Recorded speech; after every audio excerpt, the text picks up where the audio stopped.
বিবাহিত পুরুষের প্রেমে পড়ার পূজার রেকর্ড নাই। Point to be noted.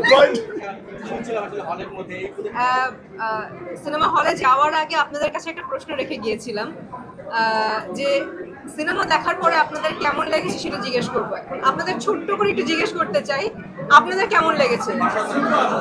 Super. কোথায় দম নাই তো কারো? সুপার, ভালো লেগেছে। এটাই আসলে মানে প্রাপ্তি।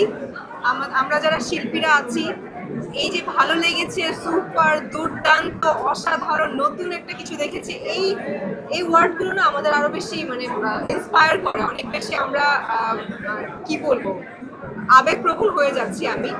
বাট অন্য একটা পূজাকে দেখতে পেরেছেন, এটা আসলে আপনাদের মুখ থেকে শোনাটা আমার জন্য অনেক বড় একটা কিছু। কারণ প্রতিনিয়ত আমরা সবসময় যেই কাজই করি, আমি কোনো কাজকে ছোট করছি না, বাট যেই কাজই করি আমরা প্রতিনিয়ত শিল্পীরা বলি যে আমি নতুন করে নিজেকে ভেঙেছি, নতুন করে নিজেকে গড়েছি।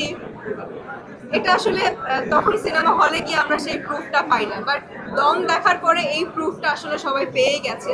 তো খুব ভালো লাগছে, আমি অনেক বেশি কৃতজ্ঞ আপনাদের কাছে। এভাবেই পাশে থাকবেন, দোয়া করবেন। ভাইয়া,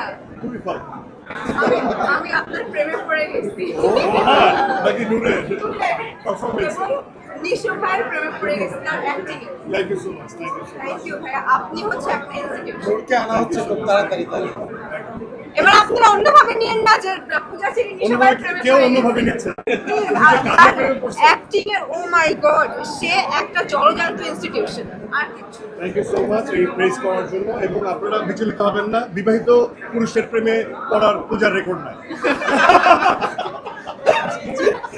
ওকে, Joke apart. Point to be noted. এবং তার চেয়ে বড় কথা নেই। Thank you so much. আমার নূরকে আমি পেয়ে গেছি।